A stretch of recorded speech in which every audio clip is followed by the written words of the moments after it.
नमस्कार आप सभी के लिए। तो आज के इस एडिटोरियल में हम बात करने वाले हैं कि इंडिया की जो फॉरेन पॉलिसी है अफ्रीका को लेकर कैसे चेंज हुई, या उसमें कुछ अगर थोड़ा मोड़ा बहुत बदलाव आया है तो वो क्यों आया है। इन्हीं सब चीज़ों के बारे में डिस्कस करने वाले हैं। तो चलिए स्टार्ट करते हैं। अगर आपने चैनल को सब्सक्राइब ना किया हो तो please hit the subscribe button and do like share अगर आपको पसंद आए तो।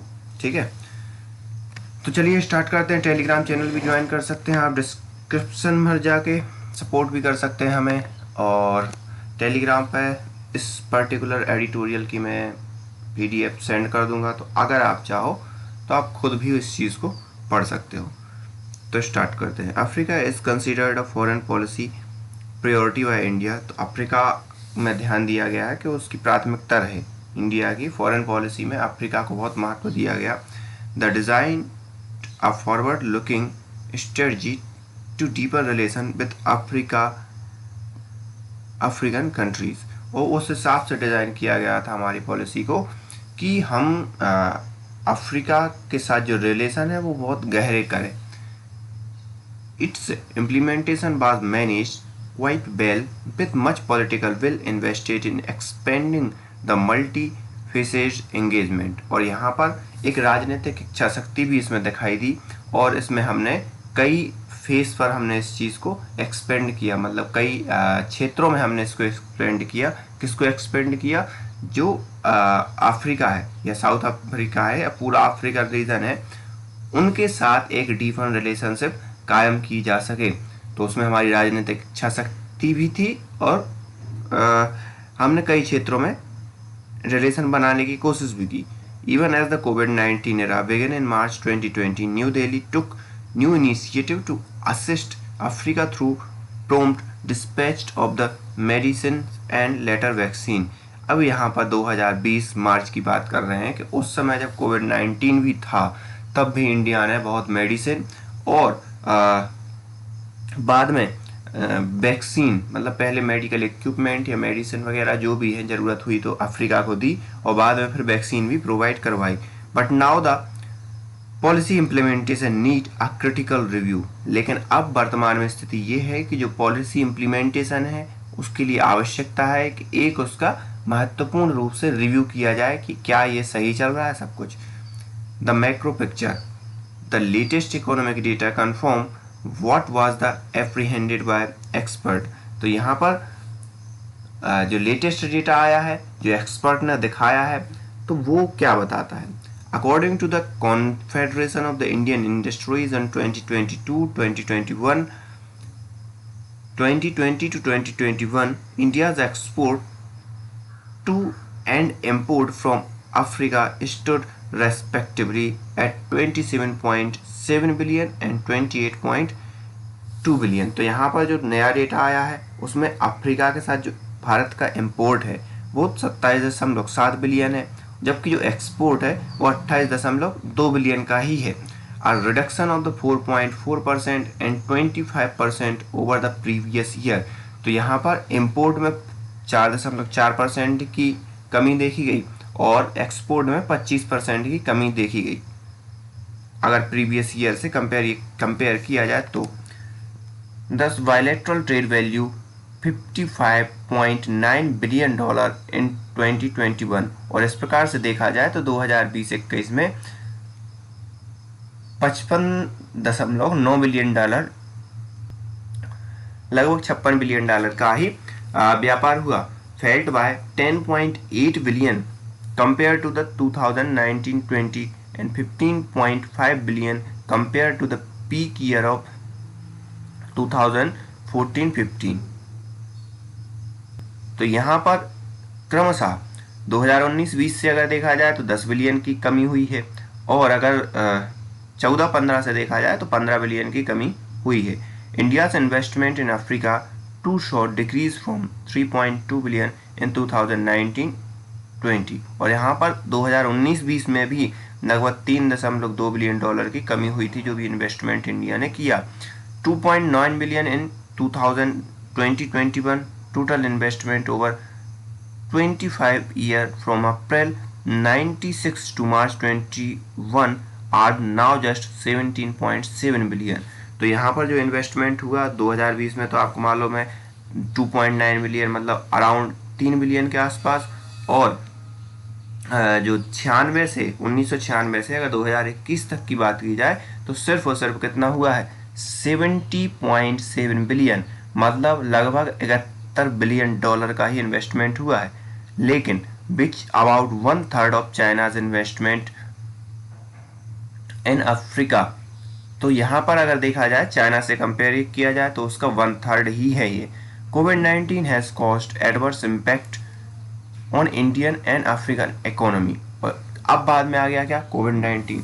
तो अफ्रीका और इंडिया, इनकी इकोनॉमी पर बहुत ही प्रतिकूल असर डाला है कोविड-19 ने। India's top 5 market today are South Africa, Nigeria, Egypt, Kenya and Togo. तो ये साउथ अफ्रीका के अगर 5 मार्केट अगर देखा जाए इंडिया के टॉप मार्केट, तो ये 5 हैं, south Africa, Nigeria, Kenya and Togo. The countries from which India's import and most are South Africa, Nigeria, Egypt, Angola and Guyana। जो import करते हैं मोस्ट, तो यहाँ पर इनमें भी देखा जाए तो साउथ अफ्रीका, मतलब जिनसे हम इम्पोर्ट करते हैं, तो ये इनमें भी ये साउथ अफ्रीका के कुछ देश प्रमुख हैं। नाइजीरिया हो गया, अंगोला होगा, गुयाना हो गया। India's top 3 export to Africa are mineral, fuel and oil. तो यहाँ पर अफ्रीका को हम मुख्यतः 3 चीज़ें एक्सपोर्ट करते हैं। कौन सा, mineral fuel, oil and pharmaceutical product and vehicles. Mineral fuel and oil and pearls, precious और semi precious stone are the top 2 import of accounting for over 77% of import from Africa. और वहाँ से हम import क्या करते हैं, ज़्यादातर गहने वगैरह और ये सब चीज़ों से रिलेटेड सामान। प्रीसियस स्टोन हो गया, ये सब चीज़ें, जैसे precious stone in the sense आप वो कुछ नग वगैरह जो भी होते हैं वो सब। The composition of the India Africa trade has not change much over 2 decade. तो जो कंपोजिशन है इंडिया और अफ्रीका के ट्रेड का ओवर अगर पिछले 20 सालों में देखा जाए तो ज़्यादा कुछ चेंज नहीं हुआ है। लगभग वही चीज़ें हम उसको एक्सपोर्ट करते हैं, और जो चीज़ हम इम्पोर्ट करते थे वही चीज़ें हम इम्पोर्ट करते हैं। अब ग्लोबल कंपटीशन की बात आ गई। These latest trend in bilateral economy relation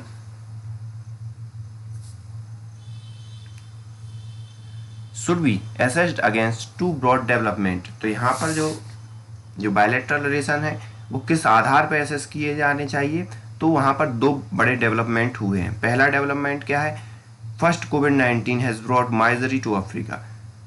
बिल्कुल एक दुख की लहर उसने ला दी है अफ्रीका के अंदर, किसने, कोविड-19 ने। As on June 24, 2021 Africa registered 5.2 million infections and 1,37,855 death. तो यहाँ पर लगभग 5.2 मिलियन लोग उससे इन्फेक्टेड हो गए हैं कोविड से, और लगभग 1,37,855 लोग मर गए हैं। Given Africa's population and what, और अफ्रीका की पॉपुलेशन कितनी है, 1.3 billion, and what happened elsewhere, the United state, Europe and India, these figure may not have drawn international attention, but Africans have been deeply affected by the remain ill-equipped। तो यहाँ पर क्या है कि हो सकता है दूसरों को इस चीज़ से प्रभाव ना पड़े, लेकिन अफ्रीका के लिए ये बहुत बड़ी बात है। A recent World Health Organization survey revealed that 41 African countries had fewer than 2,000 working ventilator among them. तो यहाँ पर अगर देखा जाए तो अभी रिसेंटली जो वर्ल्ड हेल्थ ऑर्गेनाइजेशन ने एक सर्वे किया, उसमें रिवील्ड हुआ, उसमें उजागर हुई क्या चीज़ें उजागर हुई कि 41 अफ्रीकन कंट्री जो हैं उनके पास 2000 से भी कम वर्किंग वेंटिलेटर हैं उनके पास। Despite these shortcoming Africa has not done so badly. और इन सब कमियों के बावजूद, इन सब खामियों के बावजूद भी उसने कोई मतलब ऐसा नहीं है कि बहुत ख़राब कोविड-19 से लड़ाई लड़ी हो, बहुत अच्छी लड़ाई लड़ी। Expert suggest that strength of community network and continuing relevance of the extended family play an important supportive role. तो यहाँ पर जो समाज के लोग हैं उन्होंने और जो फैमिली है उन्होंने एक बहुत सपोर्टिव रोल प्ले किया और कंटिन्यूसली ही किया, जिससे एक बहुत बड़ा बूस्ट मिला कोविड-19 से लड़ने के लिए। Beside, Africa has some of the protocol in place, having recently suffered from Ebola and managed it reasonably well. तो यहाँ पर क्योंकि अफ्रीका ने क्या किया था कि कुछ समय पहले एबोला और ऐसी कुछ घातक बीमारियों का सामना किया, तो कुछ प्रोटोकॉल तो वो लोग फॉलो कर रहे थे, जिसने बहुत मदद की उन लोगों की। And managed reasonably well. Sadly, though with much of the world caught up with coping with novel coronavirus pandemic ill effect, flow of assistance and investment of Africa have decreased. और जैसा कि आपको मालूम है कि पूरा का पूरा वर्ल्ड कोविड-19 से लड़ रहा है, तो उसके कारण जो अफ्रीका में मदद पहुंचनी चाहिए थी या जो इन्वेस्टमेंट होना चाहिए था, उन सब पर बहुत प्रभाव पड़ा और वो कम हुआ है।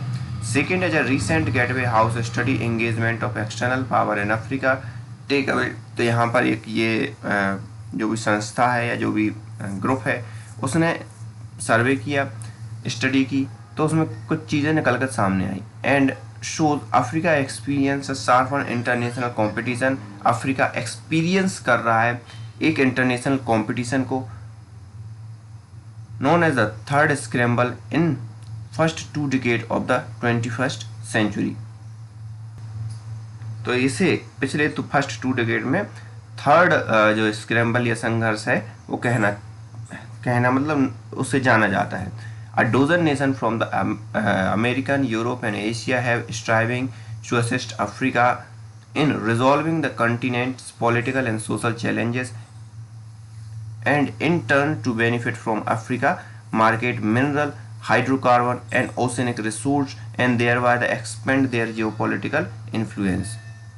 तो यहाँ पर कई बड़े बड़े यूरोप हो गया, अमेरिका हो गया, वो क्या कर रहा है कि वहाँ के जो सामाजिक और आर्थिक व्यवस्था है उसको सुचारू रूप या स्थायी बनी रहे, कि वहाँ पर लड़ाइयाँ ना हो, वहाँ पर कबीले गुट बना के आपस में लड़ाइयाँ ना करें। तो ये एक शांति स्थापित करने की कोशिश कर रहे हैं और उसके बदले में वो क्या चाहते हैं, वो सीधी सी बात है, वहाँ के मिनरल्स हो गया और वहाँ का मार्केट हो गया खुद के प्रोडक्ट बेचने के लिए। तो ये इन सब चीज़ों की डिमांड कर रहे हैं और साथ ही साथ जियोपॉलिटिकल इन्फ्लुएंस भी बढ़ाना चाहते हैं। तो ये सब उनके क्या है, अमेरिका और यूरोप के प्रमुख लक्ष्य हैं अफ्रीका के अंदर। अ mix of competition and contestation involving traditional and new player, specially the United state and European union, China, Japan and India has attracted much attention from governments, media and academia. तो यहाँ पर ज़्यादा से ज़्यादा जो competition बढ़ रहा है कि हर कोई अफ्रीका में अपना इन्फ्लुएंस बढ़ाना चाहता है। क्यों? वहाँ पर बहुत से स्टोन हैं, वहाँ पर जो बहुत रेयर मेटल्स हैं वो भी वहाँ पर मिल जाती हैं और वहाँ का मार्केट है। तो यहाँ पर एक गवर्नमेंट का जो अटेंशन है वहाँ पर गया कि भाई सभी लोग इतने इंटरेस्टेड क्यों हैं अफ्रीका में। While China has successfully used pandemic to expand its footprint by increasing the outflow। तो यहाँ पर लेकिन चाइना की बात करें तो चाइना ने सक्सेसफुली यूज़ किया है पेंडेमिक को और उसने अपने फुटप्रिंट बढ़ाए हैं अफ्रीका के अंदर। आउटफ्लो ऑफ वैक्सीन अनफॉर्चुनेटली, और कैसे बढ़ाए हैं, वैक्सीन दी उनके लिए।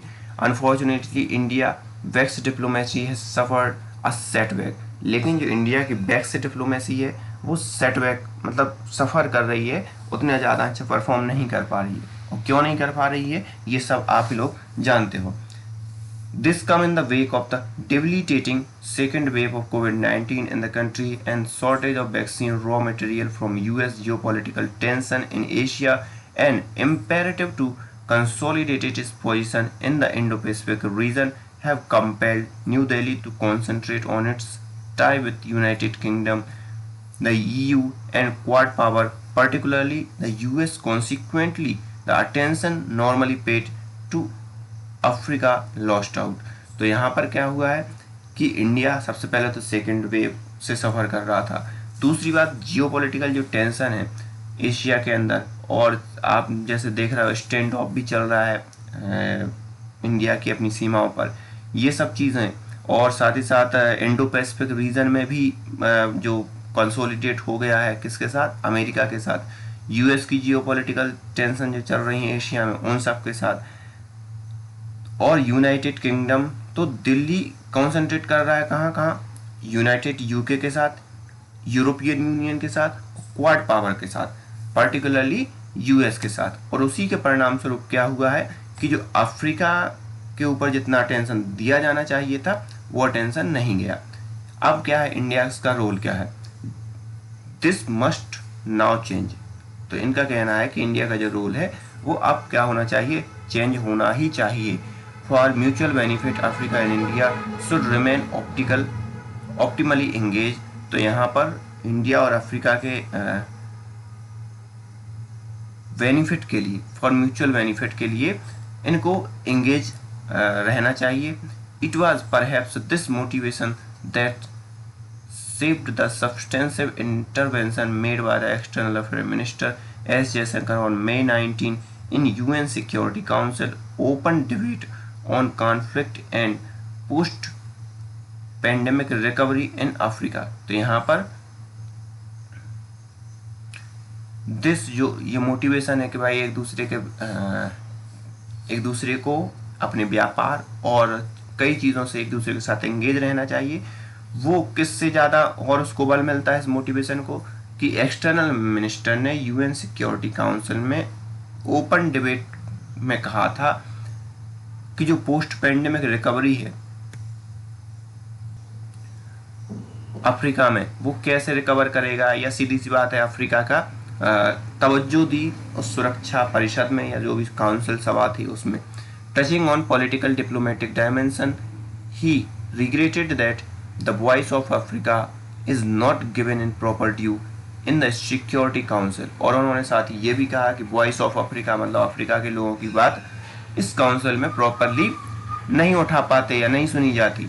He highlighted India's role in peacekeeping in Africa in lending support to African countries terrorism operation and contributing to African institutions through training and capacity enhancing assistance। India's aid for economic development in African continent is set to continue। तो यहाँ पर उन्होंने ये कहा कि हमने कैसे कैसे अफ्रीका को सपोर्ट किया, वो सब भी उन्होंने बताया कि कैसे हमने आतंकवाद को ख़त्म करने के लिए ट्रेनिंग दी और अफ्रीकन इंस्टीट्यूशन को ट्रेनिंग दी और कैपेसिटी इन्हेंस करने के लिए असिस्टेंस दिया मतलब फाइनेंशियल। तो इंडियाज़ एड और इकोनॉमिक डेवलपमेंट के लिए भी अफ्रीकन कॉन्टिनेंट के लिए मदद की। ही assured his visit to Kenya June 12 to 14 has helped to re-establish communication with Africa at a political level। और उन्होंने ये अश्योर किया कि भाई जब हम केन्या जाएंगे 12 से 14 जून के बीच में तो ये कम्युनिकेशन और बढ़ेगा पॉलिटिकल लेवल पर, राजनीतिक लेवल पर। It is time to seize the opportunity and restore Africa to its primary position in India's diplomacy. और यही एक सही समय है कि हम जो रीस्टोर करें अफ्रीका के साथ अपने रिलेशन को और हमारी एक प्राइमरी पोजीशन को इन इंडियाज डिप्लोमेसी, इंडिया की जो भी डिप्लोमेसी है उसके अंदर। तो ये एक इनका अपॉर्चुनिस्टिक या सही समय है। एंड इकोनॉमिक एंगेजमेंट, और साथ ही साथ हम आर्थिक एंगेजमेंट भी बढ़ाएं। The third India Africa forum summit was held in 2015। अब यहाँ पर अगर तीसरा अफ्रीका और इंडिया समिट 2015 में हुआ था। The fourth summit pending since last year should be held soon as possible even if in a virtual format. तो यहाँ पर इनका कहना है कि जो फोर्थ समिट है वो भी बहुत जल्दी होना चाहिए, जो कि लास्ट ईयर से पेंडिंग है। लास्ट ईयर होना था लेकिन कोविड-19 कारण नहीं हुआ। तो इनका कहना है कि आप वर्चुअल ही कर लो वो वाली समिट अफ्रीका के साथ। Fresh financial resource for grant and concessional loan to Africa must be allocated as previous allocation stand almost fully exhausted। तो यहाँ पर नए फाइनेंशियल रिसोर्स और ग्रांट और कंसेशन पे लोन देने की बात की जानी चाहिए, जबकि पुराने तो एग्जॉस्ट हो चुके हैं। ठीक है, ऑलमोस्ट एग्जॉस्ट हो चुके हैं। तो नए मतलब सीधी बात है, नए मेमोरेंडम साइन करें, नए पैसे उनको दें, उन्हें कम रेट पर लोन प्रोवाइड करवाएं। Without new commitment India Africa policy would be like a car running on near empty fuel tank. और अगर कोई भी ऐसे प्रॉमिस नहीं किया गया या कोई कमिटमेंट नहीं किया गया तो इंडिया और अफ्रीका की पॉलिसी बिल्कुल उसी तरह से है कि जैसे आपको मालूम हो कि आपकी कार का पेट्रोल खत्म हो गया है लेकिन वो कंटिन्यूसली चल रही है, मतलब कभी भी बंद हो सकती है। Every area with promise, the promotion of economic relation demand higher priority. सबसे पहले तो जो इकोनॉमिक रिलेशन है उसकी डिमांड की सबसे ज़्यादा प्रायोरिटी है, सबसे ज़्यादा प्राथमिकता है में रखना चाहिए। फिर क्या है, industry representative should be consult about their grievances and challenges in the covid era. और जो इंडस्ट्री के मतलब लोग हैं, सीधी सी बात है, जो मैन्युफैक्चरिंग है, जो बड़े बड़े बिजनेसमैन हैं, उनको भी अपनी शिकायतें रखनी चाहिए, जो चुनौती हैं कोविड-19 एरा है वो रखनी चाहिए। It is essential to impart a 21st century complexions to partnership with Africa. तो ये बहुत ज़रूरी है कि हम 21st सेंचुरी के जो कॉम्प्लिकेशंस हैं अफ्रीका के साथ, उन चीज़ों को देखें।